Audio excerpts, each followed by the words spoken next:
Hi, and welcome to this video on nephrotic syndrome.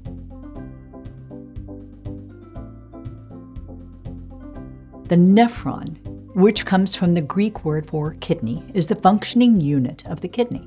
It filters out waste products in the blood, keeping what is needed and discarding the rest via urination. The kidneys keep a fine balance of water to solutes in the blood and are vital to the body's healthy functioning. As with any other body system, when something becomes out of balance, disease can occur. Such is the case with nephrotic syndrome. Nephrotic syndrome is a collection of symptoms that point to kidney damage. The symptoms include albuminuria, or large amounts of protein in the urine, hyperlipidemia, elevated cholesterol levels in the blood, hypoalbuminemia, or low levels of albumin in the blood, and edema in the legs, feet, or ankles. Due to disease causes, which we will look at in a moment, the blood vessels in the kidney become damaged and cause the filtration process to be ineffective, spilling protein into urine and causing edema or swelling in the body. Other common signs and symptoms include fatigue, loss of appetite, foamy urine, and weight gain. Nephrotic syndrome can happen in children, most common between ages 4 to 6, and in adults, more common in men than women. The most common secondary cause of nephrotic syndrome in both children and adults is diabetes.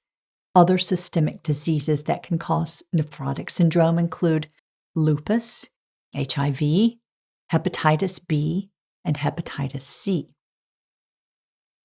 The most common primary cause of nephrotic syndrome in adults is focal segmental glomerulosclerosis, FSGS, which is scarring or hardening of blood vessels in the kidney.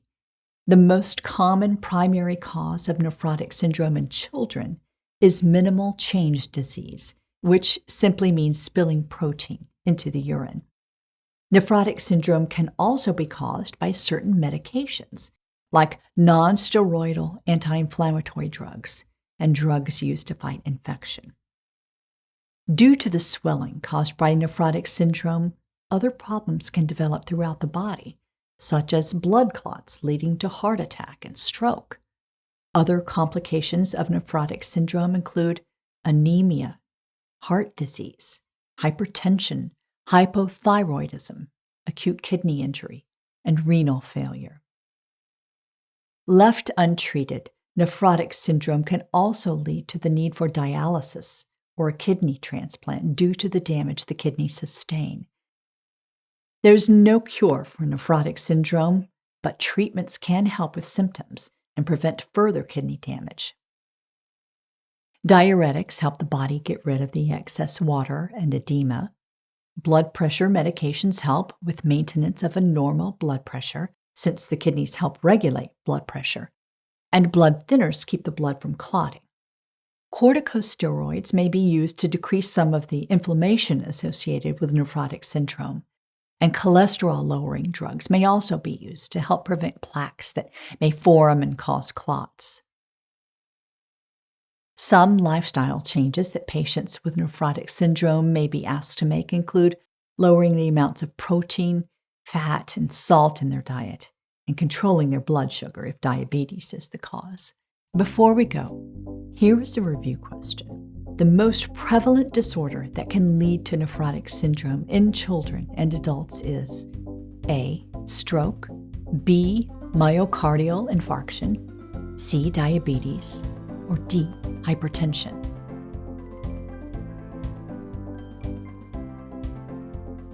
If you chose C, diabetes, you're correct. This is the #1 disorder that can lead to nephrotic syndrome in adults and children. Stroke, myocardial infarction, and hypertension can all be caused by nephrotic syndrome. Thanks for watching, and happy studying.